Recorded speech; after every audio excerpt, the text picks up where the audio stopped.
എല്ലാവർക്കും മലബാർ ഫ്രൈഡ് ഫിഷിൻ്റെ പുതിയൊരു റെസിപ്പി വീഡിയോയിലേക്ക് സ്വാഗതം. ഇന്നത്തെ റെസിപ്പി ഒരു നാടൻ കറിയാണ്. അപ്പം നമുക്ക് മലബാറിൻ്റെ സ്പെഷ്യലായിട്ടുള്ള മുരിങ്ങക്കായ, ചെമ്മീൻ, അതുപോലെ പച്ചമാങ്ങ, കാന്താരി ഇട്ടിട്ടുള്ള നല്ല തേങ്ങ അരച്ച കറി ഉണ്ടാക്കാം. അതിന് വേണ്ട സാധനങ്ങൾ ചെമ്മീനാണ് വേണ്ടത്. ചെമ്മീൻ ഇതൊരു മീഡിയം സൈസ്, ഏതാണ്ടത് ഈ ഒരു സൈസിൽ ഉള്ള മീനാണ്. ഒരു 10-30 കാണും. പിന്നെ തലയോട് കൂടെ ഞാൻ ഒരു 5-6 വെച്ചിട്ടുണ്ട്, അധികം എടുത്തിട്ടില്ല. പിന്നെ കുറച്ച് തല ഇതേപോലെ കുറച്ച് വെള്ളത്തിൽ നമ്മൾ സ്റ്റോക്ക് ഉണ്ടാക്കിയിട്ടുണ്ട് കറിക്ക് ചേർക്കാൻ വേണ്ടിയിട്ട്. ഇത് മാറ്റി വെക്കുക. പിന്നെ വേണ്ടത് മുരിങ്ങക്കായാണ്. മുരിങ്ങക്കായ നമുക്ക് എത്രയാണോ ഇഷ്ടമുള്ളത് അത്ര ഇടാം. പിന്നെ വേണ്ടത് തക്കാളി, അതുപോലെ പച്ചമാങ്ങ പറഞ്ഞു.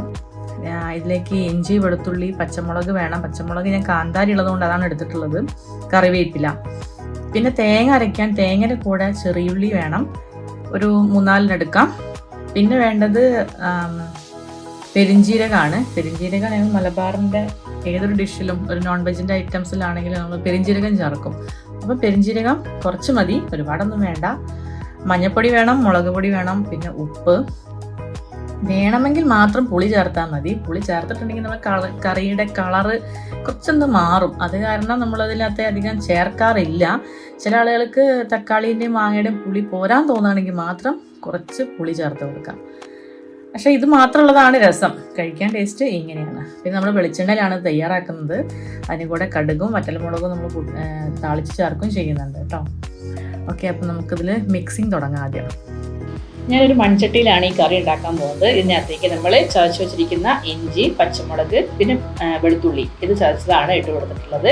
ഇതിലേക്ക് പച്ചമാങ്ങയും അതുപോലെ തക്കാളി, കുറച്ച് കറിവേപ്പിലയും ഇതും കൂടെ ചേർത്ത് കൊടുത്ത് പാകത്തിന് മഞ്ഞൾപ്പൊടിയും പിന്നെ കറിക്ക് ആവശ്യമുള്ളത്ര മുളക് പൊടി ഞാൻ കുറച്ചായിട്ട് കൊടുക്കുന്നുള്ളൂ. പച്ചമുളകിന് അത്യാവശ്യം എരിവുള്ളത് കൊണ്ട് ഇത്രയും ചേർത്ത് കൂടെ കല്ലുപ്പും കൂടെ നന്നായിട്ട് ചേർത്ത് തിരുമ്മാം.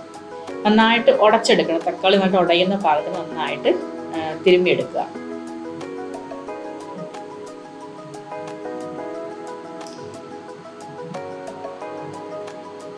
കൈകൊണ്ട് തന്നെ നന്നായിട്ട് തിരുമ്മാൻ നോക്കണം. നന്നായി തിരുമ്മിയതിന് ശേഷം നമ്മളിതിനകത്തേക്ക് മുരിങ്ങക്കായാണ് ഇട്ട് കൊടുക്കുന്നത്. മുരിങ്ങക്കായും കൂടെ ചേർത്ത് ചെറുതായിട്ടൊന്ന് മിക്സ് ചെയ്താൽ മതി.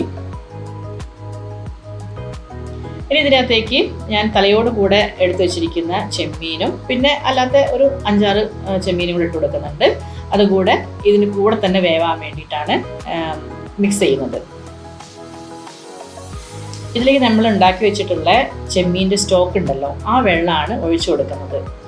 ഇപ്പം നാട്ടിലെ നാടൻ ചെമ്മീനൊക്കെ ആണെങ്കിൽ നമുക്ക് ഈ സ്റ്റോക്കിൻ്റെ ആവശ്യമില്ല. ഇവിടുത്തെ കുറച്ച് വലിയ ചെമ്മീനായതുകൊണ്ട് നമുക്ക് കുറച്ചും കൂടെ ടേസ്റ്റ് കൂടാൻ വേണ്ടിയിട്ടാണ് ഈ ഒരു സ്റ്റോക്ക് ഒഴിച്ചു കൊടുക്കുന്നത്. ഇതിനകത്തേക്ക് ഇനി പാകത്തിന് വെള്ളം കൂടെ ചേർത്ത് നന്നായി ഒന്ന് അടച്ചു വെച്ച് ചെറിയ തീയിൽ ഒരു 10 മിനിറ്റ് അത്രയും വെന്താൽ മതി. ഒരുപാട് ഹൈ ഫ്ലെയിമൊന്നും ഇടൊന്നും വേണ്ട, മീഡിയം ഫ്ലെയിമിൽ ഇട്ടിട്ട് വേവിക്കാം. 10 മിനിറ്റ് കഴിഞ്ഞിട്ടുണ്ട്. നമ്മുടെ കറി ഏതാണ്ട് ആയിട്ടുണ്ട്. ഇതിൽ ചെമ്മീൻ ഓൾറെഡി വെന്തിട്ടുണ്ടായിരിക്കും. മുരിങ്ങക്കായ ആയിട്ടുണ്ടോ നോക്കിയാൽ മതി. പാകത്തിന് തന്നെ വെന്തിട്ടുണ്ട് നമ്മുടെ മുരിങ്ങക്കായ.